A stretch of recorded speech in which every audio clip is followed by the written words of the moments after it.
नमस्कार, स्वागत है आपका मनदीप महेंद्र शो में। आज हम बात करेंगे बीजेपी को लेकर। बीजेपी में जो गुटबाजी हुई है, राव इंद्रजीत जो एक बड़े चेहरे हैं, उनके बयानों ने खलबली मचा दी है और उनका साथ दे दिया है कुलदीप बिश्नोई ने। तो कहीं ना कहीं आग में घी डालने का काम किया है। आज चर्चा करेंगे क्योंकि आप लोगों ने देखा कि हमने हमेशा कांग्रेस की गुटबाजी पे बात की है और कांग्रेस की गुटबाजी की चर्चा रहती थी, लेकिन एक नई गुटबाजी ने पूरे हरियाणा और पूरे देश की मीडिया एक नज़र बनाई है, एक जगह बना रखी है। मेरे साथ बातचीत में वरिष्ठ पत्रकार महेंद्र सिंह है। सर, स्वागत है आपका। धन्यवाद मनदीप जी। सर, इस गुटबाजी को लेकर कैसे देख रहे हैं आप? मनदीप जी, आप ये मान के चलिए कि ये लगभग लगभग ऐसा दौर आ गया है जिस दौर से कांग्रेस गुजरी है, लंबे टाइम तक गुजरी है। क्योंकि एक जमाने में कांग्रेस बहुत मजबूत होती थी और मजबूत होती थी इस वजह से उसके पास नेताओं की भरमार होती थी और इस वजह से अलग अलग नेताओं की अलग अलग महत्वाकांक्षाएं थी और उन महत्वाकांक्षाओं के चलते अलग अलग ग्रुप बने। कुछ हद तक रहे हैं, अभी भी हैं कांग्रेस के भीतर, लेकिन बहुत सारे नेता पलायन कर चुके हैं। अब कुछ नेता अपनी महत्वाकांक्षा के चलते बीजेपी के भीतर गए थे, लेकिन वहां यह सब होता हुआ नजर नहीं आया क्योंकि बीजेपी एक अलग तरह की पार्टी है।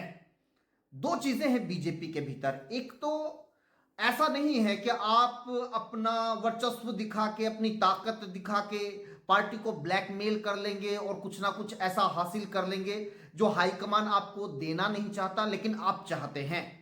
तो ये बीजेपी में बहुत कम हो पाता है। दूसरा, ब्लैकमेलिंग नहीं हो पाती। तीसरा, संगठन का कुछ ना कुछ ऐसा डेकोरम, कुछ ना कुछ ऐसे प्रोग्राम, कुछ ना कुछ ऐसा सेटअप हमेशा रहता है जिसको आपको फॉलो करना ही करना पड़ता है, कार्यक्रमों को फॉलो करना पड़ता है। लेकिन ये जो नेता कांग्रेस से गए हैं, ये ना तो उस अनुशासन के आदी हैं, ना उस डेकोरम को फॉलो करने के आदी हैं, ना ही ये इस चीज के आदी हैं कि कोई पार्टी के कार्यालय से बताएगा कि आपको आज ये कार्यक्रम करना है, इस कार्यक्रम में जाना है, इस तरह से बोलना, इस मुद्दे पे वो स्टैंड लेना है। तो ये जो कांग्रेस से गए हुए बहुत सारे नेता हैं, धीरे धीरे ये असहज महसूस कर रहे हैं कि भाई जो सोचा था वो तो हुआ नहीं ना। और ऊपर से बीजेपी तो ऐसी पार्टी, आप बोल भी नहीं सकते। अब देखिएगा कि बोल जो ज्यादातर रहे हैं ये वो नेता हैं, आप नाम ले लीजिए कुलदीप बिश्नोई का, आप नाम ले लीजिए राव इंद्रजीत सिंह का, और एक पहले जो पुराने नेता खाटी जो भाजपाई इनेलो के, माफ कीजिएगा बीजेपी के जो खाटी नेता अनिल विज, वो तब से मुखर हैं जब बीजेपी सत्ता में नहीं थी, तो उन्होंने भी अपने तेवर नहीं बदले हैं। तो ये नेता आगे आकर बोल रहे हैं और ये एहसास करवा रहे हैं कि अब बीजेपी के भीतर लगभग लगभग कांग्रेस जैसी स्थिति हो गई है। वही गुटबाजी हमें कांग्रेस जैसी जो सरकार में रहते हुए हम देखते थे, वही गुटबाजी अब बीजेपी के भीतर है।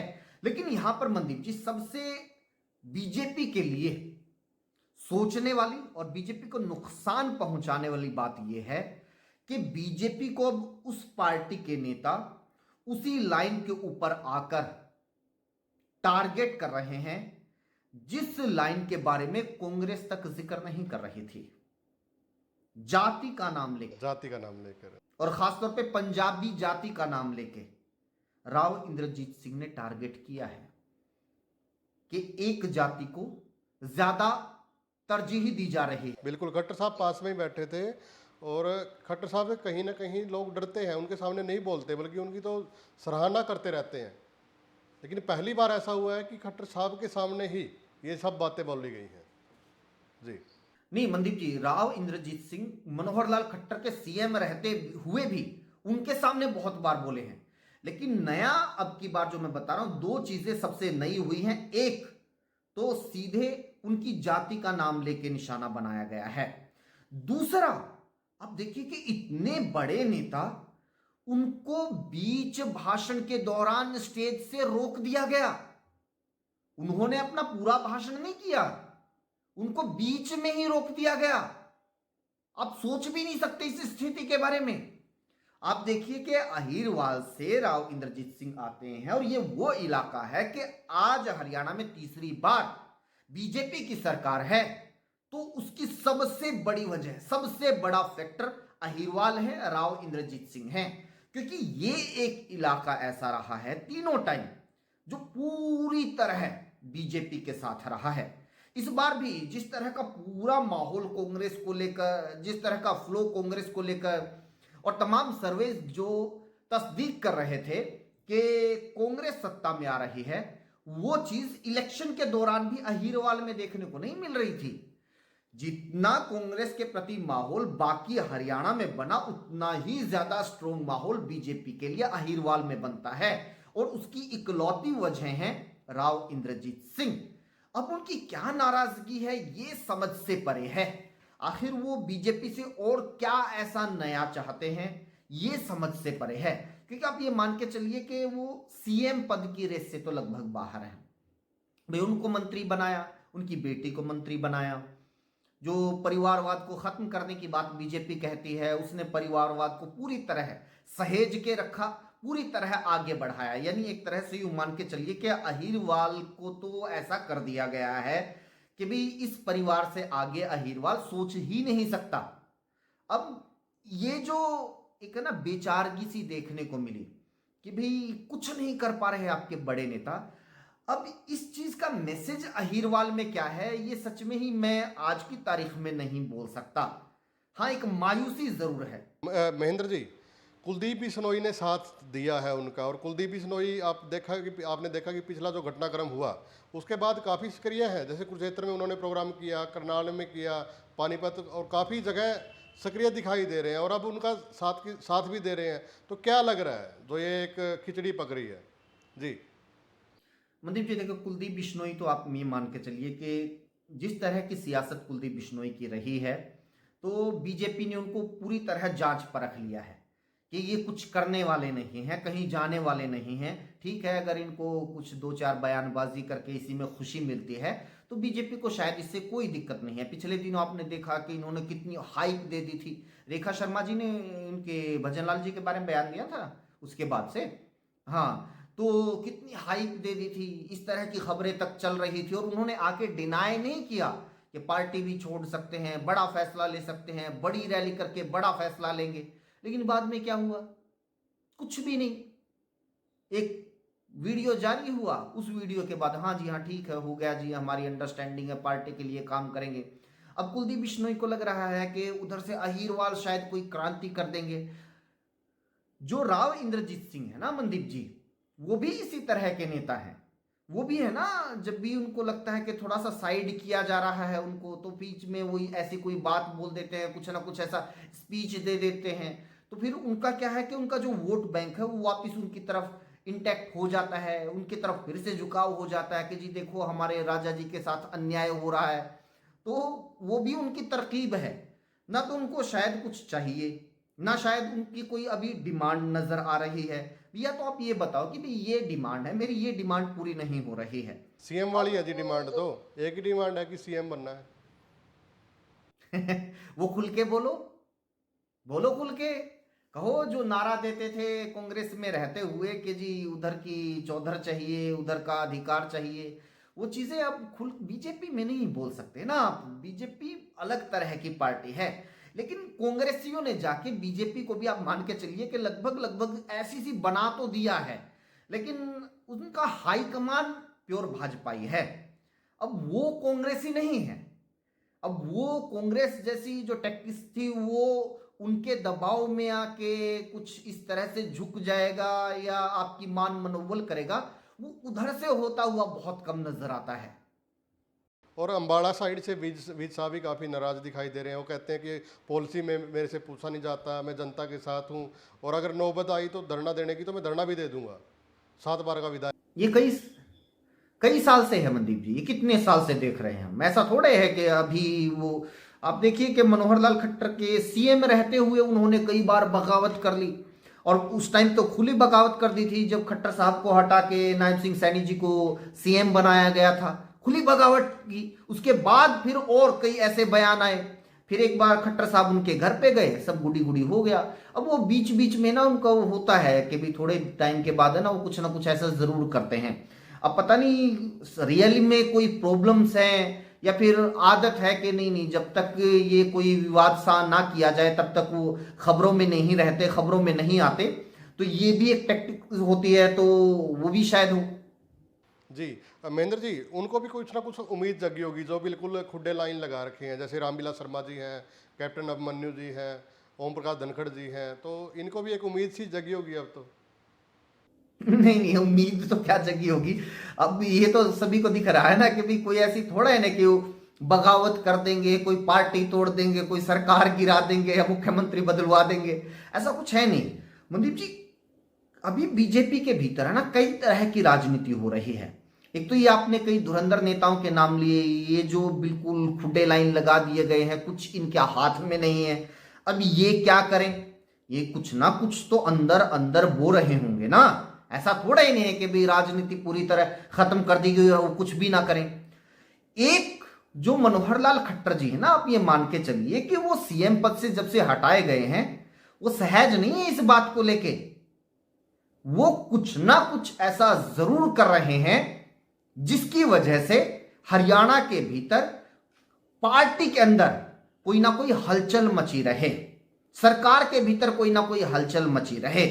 मतलब आप ये मान के चलिए कि जब नितिन नवीन जी को बीजेपी का राष्ट्रीय अध्यक्ष बनाया गया तो बहुत सारे लोगों ने कहा कि भी कमजोर से नेता हैं, कोई ज्यादा सी बड़ी पहचान है नहीं, ज्यादा से मुखर है नहीं, लेकिन बना दिया पर्ची से जिस तरह से इनके राष्ट्रीय अध्यक्ष बनते हैं या मुख्यमंत्री बनते हैं। लेकिन इस बात का मोदी जी को पता था कि भी ये विश्लेषण होगा, इसलिए पता है उन्होंने क्या कहा। उन्होंने सामने आकर कहा कि ये मेरे बॉस हैं। क्या आपने मनोहर लाल खट्टर की तरफ से ऐसी कोई बयानबाजी या कोई ऐसा मैसेज सुना कि भी अब नायब सिंह सैनी हरियाणा के सीएम बन चुके हैं, मेरी कुछ नहीं चलती, अब इनकी चलेगी?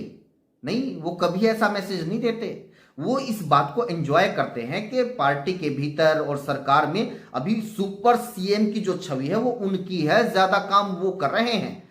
और एक और बात बता रहा हूं मनदीप जी, ये जो हमारे जैसे मीडिया वाले ही मान के चलिए, ज्यादातर हम लोगों ने ये चीज उड़ा रखी है कि मनोहर लाल खट्टर ने जब सीएम बदलने की बात आई थी तो सबसे पहला नाम नायब सिंह सैनी का दिया था।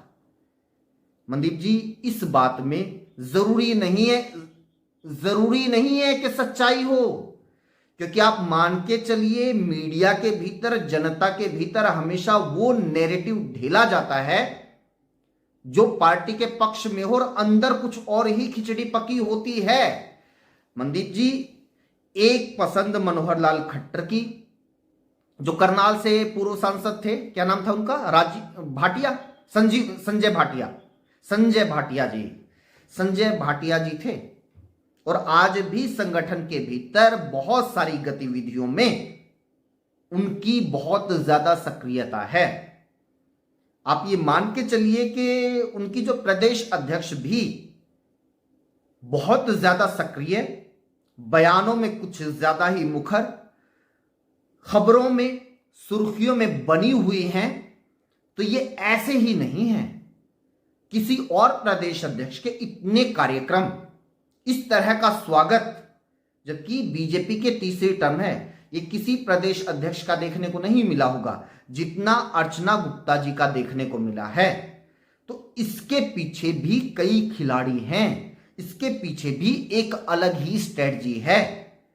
तो ये जो खेमेबाजी है, ये सिर्फ उधर अहिरवाल से शुरू होके अंबाला तक एक एक नेताओं की नहीं है, बल्कि आप मान के चलिए कि नायब सिंह सैनी के अगेंस्ट भी कई लोग हैं जो कुछ ना कुछ खिचड़ी जरूर पका रहे हैं।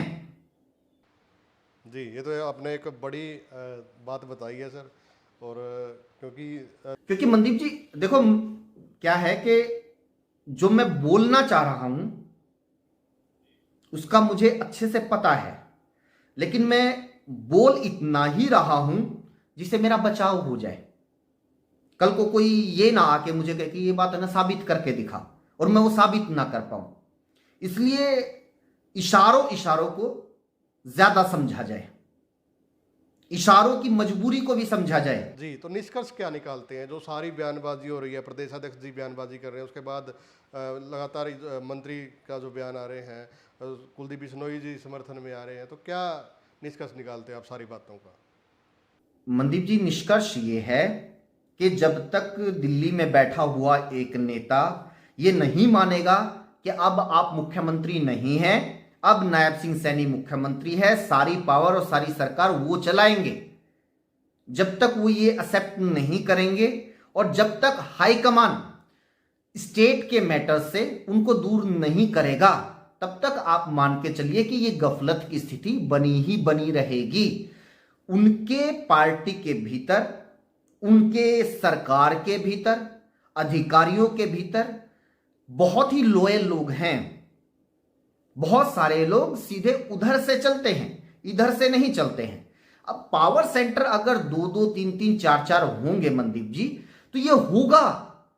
एक काम कोई उधर से डिमांड करेगा और डिमांड किसके पास लेके जाएगा, समझ नहीं आए कि जी उधर खट्टर साहब के पास जाए या नायब सिंह सैनी जी के पास जाए। और खट्टर साहब के पास गए, आखिर में मुहर तो लगनी, पेन तो चलना जो मौजूदा सीएम है उनका है। अब उन्हें भी 2 बार सोचना पड़ेगा कि जी काम मुझे करना था, मेरे पास नहीं आए, उधर से सिफारिश क्यों आ रही है। और इधर से कोई काम होता है, इधर से कोई अधिकारी अगर उधर जाके ये बताएगा जी ये आदेश हुए हैं, करूं कि नहीं करूं, और उधर से अगर कोई परमिशन ले, तो ये जो गफलत की स्थिति तो बनेगी ना।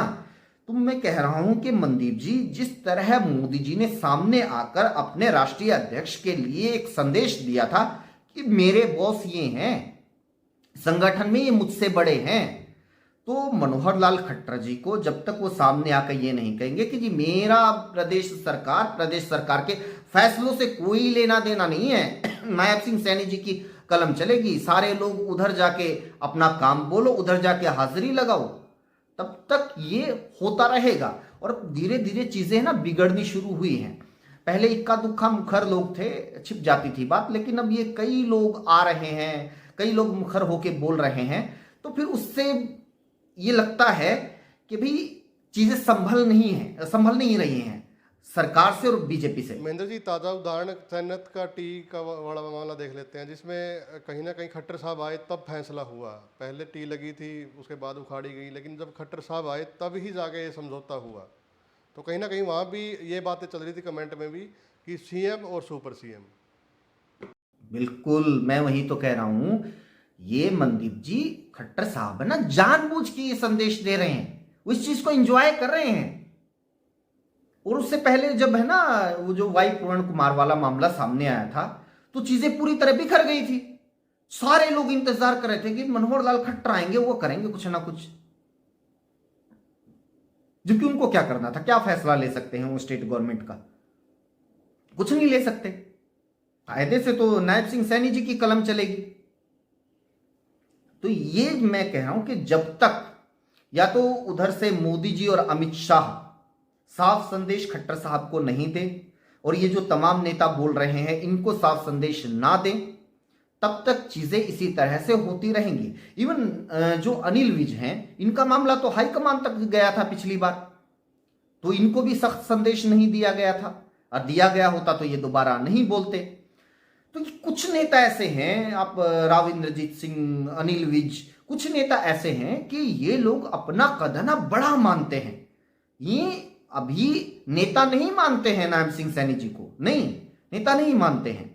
या तो सैनी साहब को कुछ ना कुछ ऐसा फैसला लेना होगा, कुछ ना कुछ ऐसे कदम उठाने होंगे, क्योंकि वो है ना नरम से पड़ जाते हैं बहुत सारे मामलों में, मुखर होके बोलते नहीं। एक आध बार अगर कुछ बोल दें या कुछ ना कुछ ऐसा कर दें जिसे मैसेज जाए कि ना भाई ऐसी कच्ची गोलियां नहीं खेल रखी, अभी खिलाड़ी दूसरी बार जीत के आया है मैदान में, तब तक ये कुछ ना कुछ ना हलचल होती ही रहेगी। जी बिल्कुल सर, धन्यवाद सर बातचीत करने के लिए।